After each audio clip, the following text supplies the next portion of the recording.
Hi, and welcome to today's Biznology Digital Marketing webinar.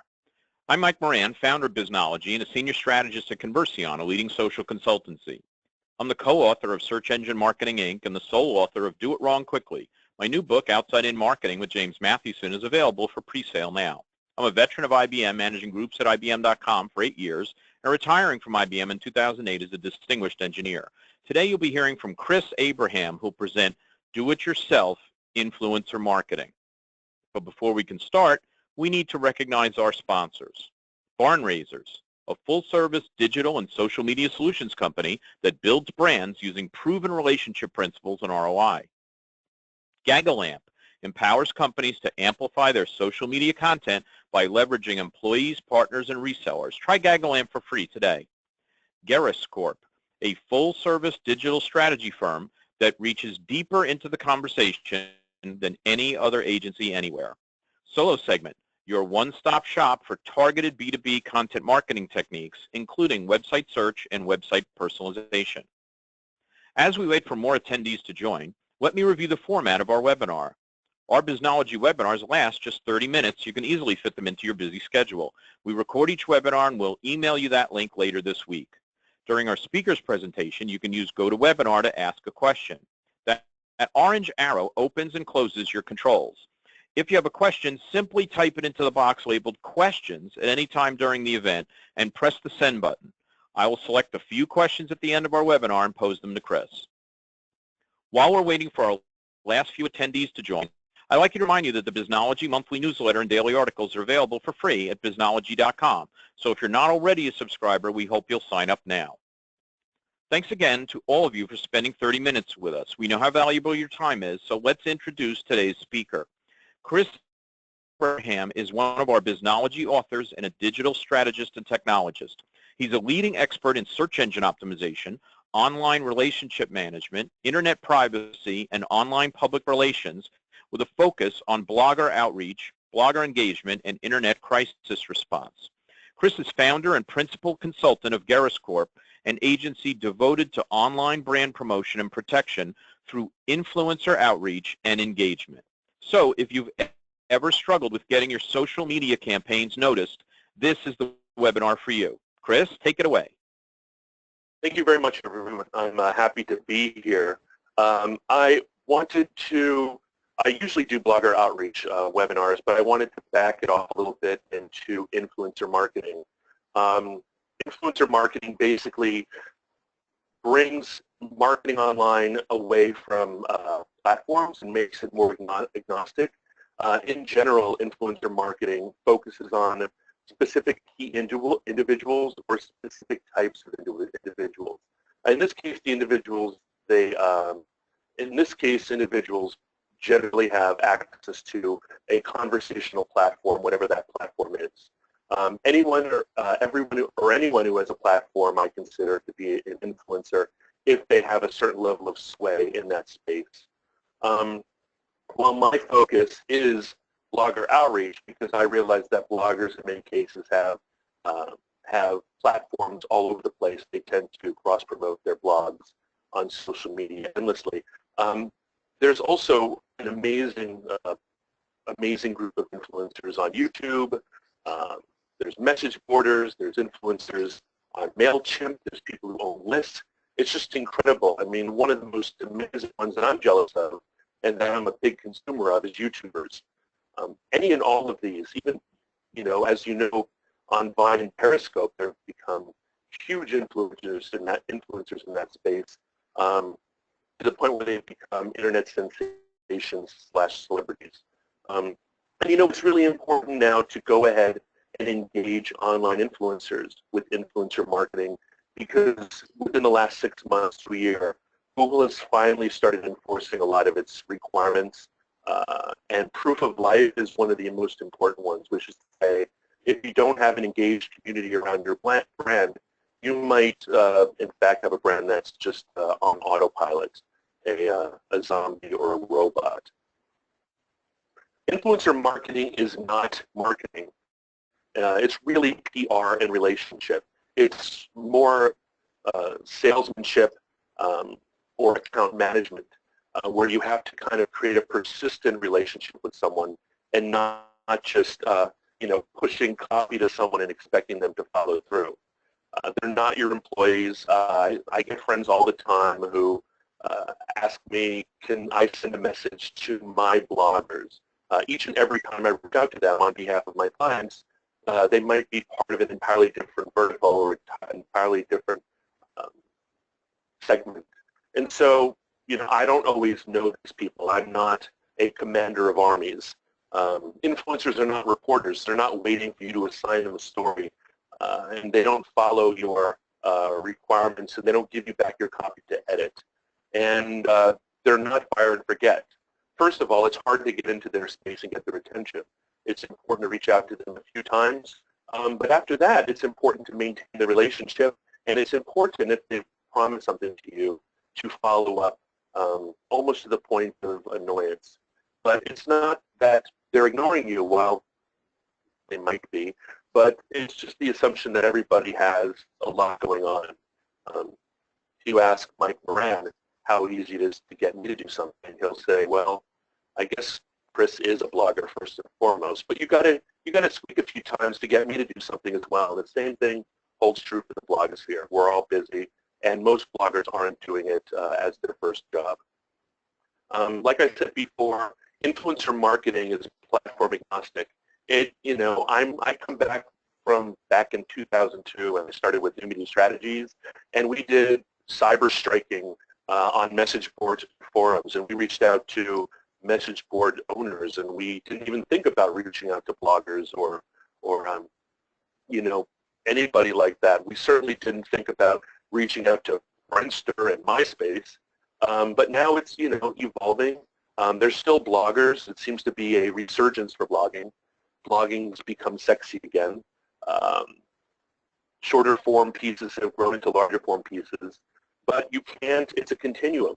You might want to spend all your time on Pinterest or on Periscope or on Vine because it's the latest and cool thing. But to be honest, there's a continuum, and if the people you're marketing are still on message boards, you really should come up with a campaign for that. It's not about you. It's not about the platform. It's about the influencer. I don't need to read all these for you. There's different types of influencer marketing campaign. At the very last, there's bloggers. I like reaching out to bloggers because I can email them, and there's a lot of really interesting tools that allow me to organize, research and organize, engage and track bloggers. And bloggers generally have, because there's focused on self-promotion, they generally have a huge followership in an entire assortment of social media platforms, including YouTube. A lot of people have their brand marketing, so you really need to be looking across the spectrum. But I find bloggers the most convenient first step.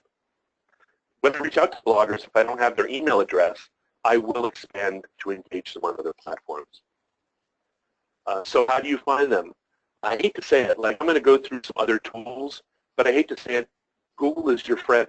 And, don't search Google just for foodies or mommies. Be smart. Look for meta lists. A lot of people have done the work for you already. If you're looking for, lists of top influencers on Twitter, type that. If you're looking for lists of foodie bloggers, type top foodie bloggers or best foodie bloggers or top 10, top 50. You'll be surprised once you start going down the rabbit hole. There's a lot of people who have done all the heavy lifting for you. Another way that I didn't include here are meta lists such as Twitter lists, and I should have included Tracker. There's a lot of different places where you can find social media influencers online, some of which I'm going to go into now. But, one thing that before I go to the next slide, one thing that I've noticed recently since my girlfriend is trying to make our cat an internet sensation is that you really can, find your birds of a feather. You can really find the people left and right of your campaign using hashtags, especially on, Facebook, especially on Instagram. Here are some tools that I definitely love to use. I use them all except Little Bird. I haven't yet dropped a dime on Little Bird, but the other guys I've used quite a bit. Audienti is the most interesting to me at the moment, but I think that out of all of them, GroupHi is what I use the most. Google Search is an excellent tool for meta search. Did I have two of those? Well, anyway, these are different ways of looking for it, but here's the Google search page. So what I do, my personal strategy is I open Chrome and then I search for something to the effect of top foodie blog or best foodie blog or best, amazing foodie blog or top 10. And then I do a lot of right-clicking and sending things off to tabs. And then when I kind of maximize all of my RAM, I tend to go explore, down those particular pages. So what I do is I keep an Excel spreadsheet open, and I dump all that stuff either into a text document or an Excel spreadsheet so that I can collect them all at once, then I can dedupe them, and then I can kind of break them apart in terms of the ones that work for me. I find that doing a lot of harvesting and then doing quality control, like pick all the apples, pick all the corn, and then run them past yourself and do the quality control. There are a lot of faux blogs now that are in fact SEO honeypots, and you don't really want to engage them. And there's also a lot of blogs. I say that blogs are kind of gadflies. They come in hot and heavy, and then they go out of business really fast. So even on tools like GroupHi, InkyBee, etc., you can find a lot of blogs that haven't been blogged about recently. So you need to make a factor doing the quality control and discernment. Same thing can be said about Twitter, Facebook, etc. Nobody likes a social media ghost town, but there are so many social media ghost towns, and you don't want to waste your time engaging with someone who would have to reactivate their whole industry in order to help you out. It's a waste of your time. Audienti is pretty interesting. Audienti is the first tool that has tried to put marketing automation into social media. You put in, and it's got a goal of SEO. You put in your URL, you put in your competitor's URLs, you put keywords in, and then you let it kind of grind overnight, and it tells you how your SEO is based on mods, etc., SEMrush and Ahrefs. And then it goes ahead and looks at the entire social media world, looks for people who mentioned you, looks for people who mentioned your competitor, and then puts it into kind of a CRM. And then one step further, if you find all the influencers you want or upload a spreadsheet of URLs like I was just suggesting you collect, then you can actually set up logical flows where if someone isn't following you, follow them. If they follow you back, send them a DM. If they, or send them an email. You can actually do an entire engagement process with an influencer, completely automated based on workflow and if-then, yes, no's. And at the end of the day, you will have to engage that particular influencer, but 85% of all of your engagement can be mocked up well in advance, including variables and so forth. Pretty interesting tool. GroupHi, it's the bread and butter of persistent online influencer outreach campaigns. It's sort of like Salesforce for blogger and influencer outreaches. For example, here's the blogger that my girlfriend hired last week in Paris to show her around the foodie world of Paris. Like, my girlfriend's a hyper fan. And here's an example of her total reach, which is 186,000. Her blog reach is 50,000 people, her social reach, etc. A little bit of stuff about her, and it allows you to take down her email, her Twitter, take notes on her, put attachments. It allows you to go ahead and workflow other people. It's a really interesting tool, and I can do all of my email engagements from it, and I can do all of my social media engagements from it too.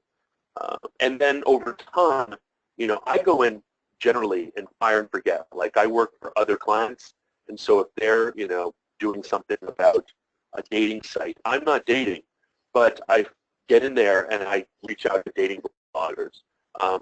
So a lot of my relationships are cross-campaign. And when I keep notes in GroupHi, I can see that I've reached out to this person for Robert F. Smith before, or for IFIC before, and then I can make that connection.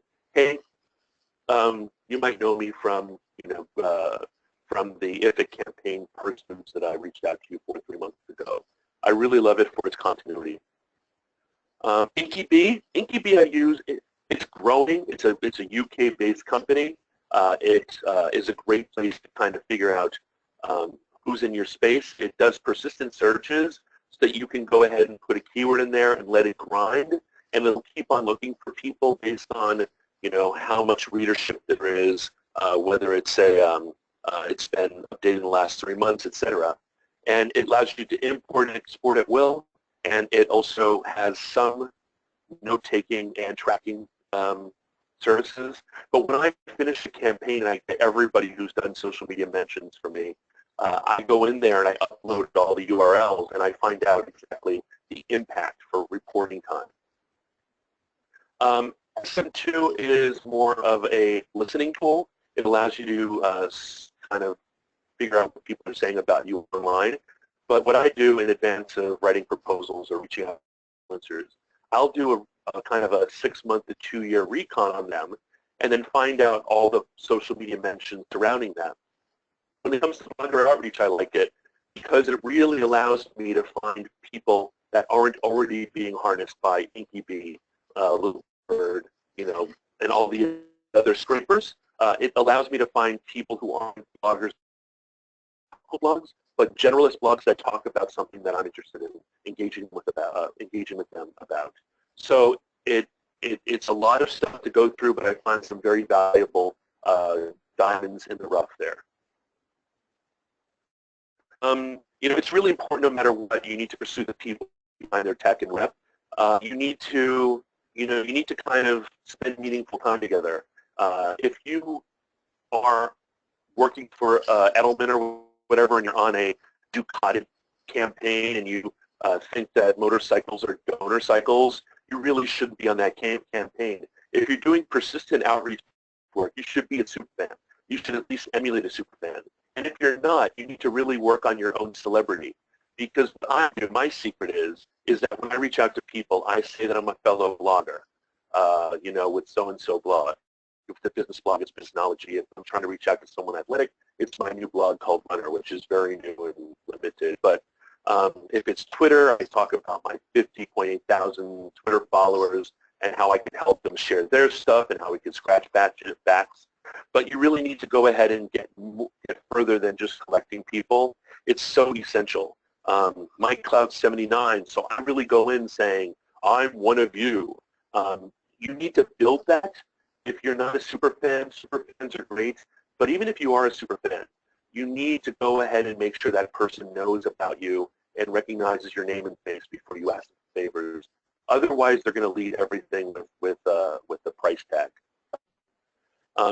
Drop the veil. Like I said, if you only do it because it's an order for your boss, or you're really insulted because you're not doing schmoozy work with real people and going out to, Arkansas to hang out with the client, and you're relegated to, spending all your time online geeking out with these losers and rabbit, slippers, you really have to adjust your attitude or find a different gig and give the gig to someone who really understands the majesty and the amazing efficacy and the SEO power and the business acumen and the real heart associated with the social media sphere.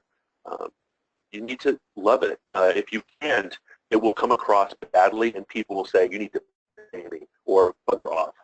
Because contempt and eye rolling can easily be sensed across the internet wires. The pitch messaging in the media, you need to stop selling and start informing. You need to get down to, I don't know if you've ever been on media, but you need to turn your pitch into something that's very neutral, very neutral.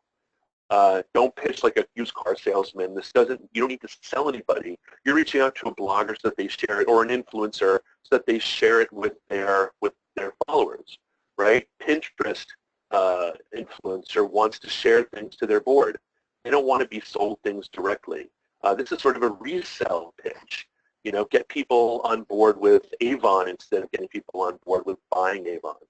You need to keep the messaging simple. I boil it down to only plain text. I never include inline images, and I avoid any design at all. And I don't stop at one. I reach out 3 times with each email. Or if it's to someone else, I'll reach out 3 times via, you know, Facebook Messenger or via a DM or an @ reply. Like I'll even take it when I reached out on behalf of Mizuno. I took it all the way to like going into someone's profile on Daily Mile and messaging them there. But you can't assume that they're going to respond to you after one time. You know, it oftentimes takes 3 times.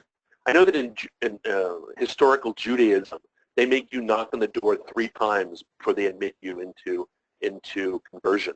I think it's really interesting to remember that you need to go ahead and get past the front door. You need to show that you're really committed and that you're not wasting anybody's time. Bloggers have been hurt before. And then pre-masticate the message like the mommy bird. Give them a resource page, a landing page. I call it an SMR. Other people call them newsrooms, social media newsrooms. I even pre-masticate things so much that with my news facts, you can click on that little button that says tweet, and it'll spawn a Twitter thing with all the hashtags and @ replies and everything like that. You need to do it because people aren't going to just sit there and ponder or explicit themselves. The easier you can make it, the less intrusive and fun and meaningful, the better. And then before I end, it really is about the gift. The gift doesn't have to be $250 because someone gave you the rate card. I heard someone on a pitch yesterday who sells furniture. He's so heartbroken that nobody wants to cover his awesome mid-century modern furniture store, and he just has to write checks and checks and checks. I told him it's because he's in no place to ask favors. He needs to, you know, he's not cool. Like nobody wants to, people don't get him. Like they want to get someone that they understand. You know, but if you're going to give a book, give the person a book in the way they want to read it. Not, you know, you don't drop ship them a book if they ask for a Kindle version. You don't give people an app when they're doing it for, you know, a private beta that you want to review them, a new app. You don't just say, well, I'll give you 3 months free. You say, you're a founding member. You have this bugger free for life. And if you're promoting shoes, you know, give shoes and give lots of shoes. Give shoes to them and their family and let everybody try shoes and give them shoes for them to go ahead and share on Twitter and Facebook. Allow them to have their own contests. Don't be cheap, you know. People are spending $50,000, $150,000, $500,000 a month on AdWords and PPC. They really need to kind of stop with the whole cheap to bloggers thing, because otherwise they're going to require you to pay them cash. And that might make more sense to you. Anyway, thank you. Thank you so much. A lot of content to come to all at once. Everything here is going to be on my SlideShare. And if they give me the video, it'll be on my YouTube, and it'll be on the Biznology site really soon, Biznology blog, and on YouTube as well. It may be under SlideShare. You can reach me at chrisabraham.com.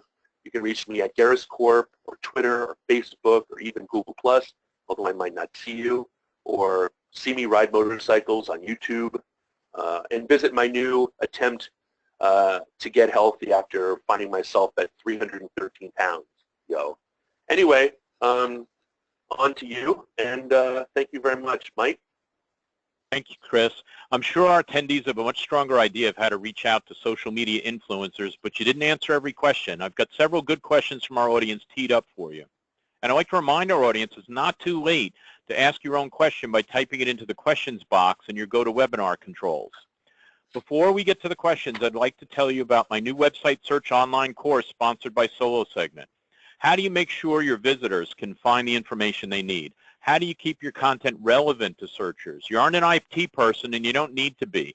Learn how to tame your website search problems. Go to courses.solosegment.com to try the first module for free. We're about to start firing questions at Chris, but we need to thank our sponsors once again. Barn Raisers, a full-service digital and social media solutions company that builds brands using proven relationship principles and ROI. GagaLamp empowers companies to amplify their social media content by leveraging employees, partners, and resellers. Try GagaLamp for free today. Gerris Corp, a full-service digital strategy firm that reaches deeper into the conversation than any other agency anywhere. Solo Segment, your one-stop shop for targeted B2B content marketing techniques, including website search and website personalization. Now on to your questions. Our first question is a really simple one. Is there a more affordable alternative to Audienti? Is there a more affordable alternative to Audienti? There are an assortment of cheaper tools. You know, you can go to SEO Moz, you can use search. I do not know anybody else who can do the flow chart market automation for, you know, Twitter, etc., like that. I don't know any other tools that allow you to, but there's so many tools. It's SpyFu or NinjaFu, like there's all kinds of things that will let people, that will let you find out how your URL is performing and who your competitors are and all that kind of space. Most of them are free, and so you can cobble them together, and I think that up until now, Audienti has done that elegantly and in a persistent way, but now that they've added that marketing automation tool, it's in a league of its own. Terrific. Next question. I am not outgoing. I want to do this, but what is the easiest first step for someone who doesn't have this come naturally? Make that show. I mean, people find shyness adorable, right?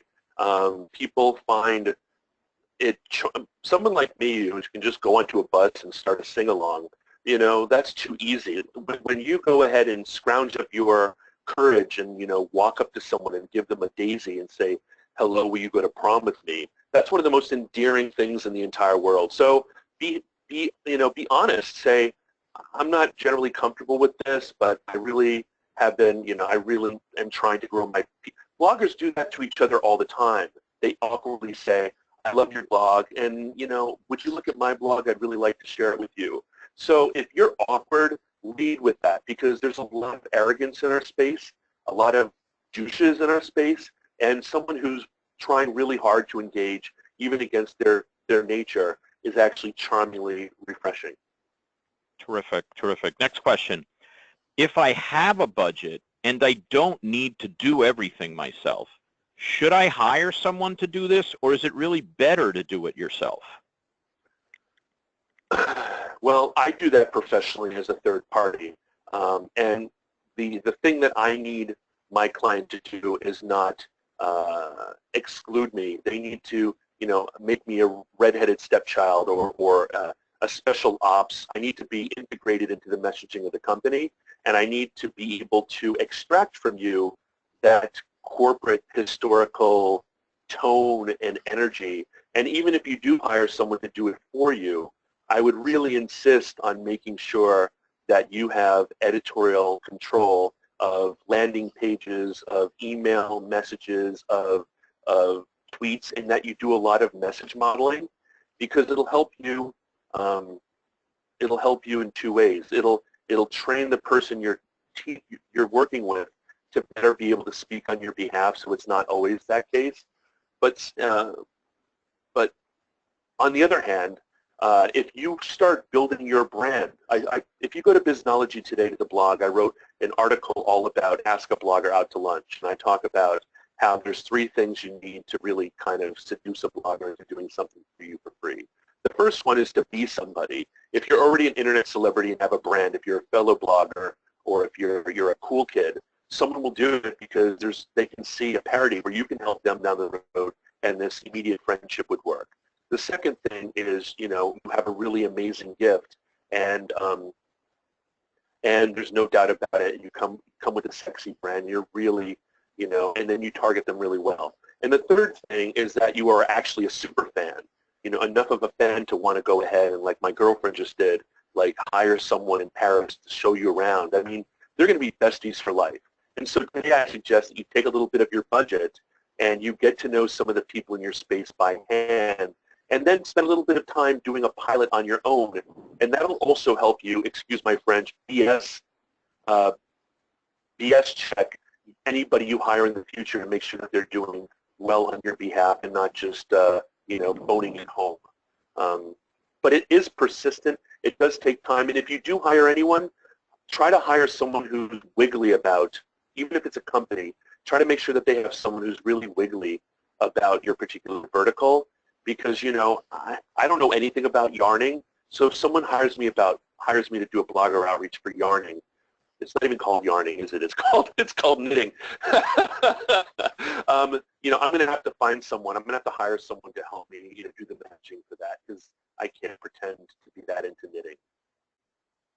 Very cool, Chris. But hey, that's all the time we have for today. Thanks to Chris for these great ideas. Thanks also for not starting a sing-along. And thanks especially to our audience for your participation and your questions. If any of you had questions that we didn't have time to answer, you can email your questions to Eileen, E-I-L-E-E-N, at MikeMoran.com, and she'll be sure to get them to Chris for the answer. Later this week, we'll send you all a link to the recording of this webinar to listen to again and to share with others. We also invite you to mark your calendars for our next Biznology webinar, Debunking Myths Around Sales Videos for Business, with Robert Weiss, scheduled for 11 a.m. U.S. Eastern Time on April 26th. We hope to see everybody back there then. Bye, everyone. Thank you.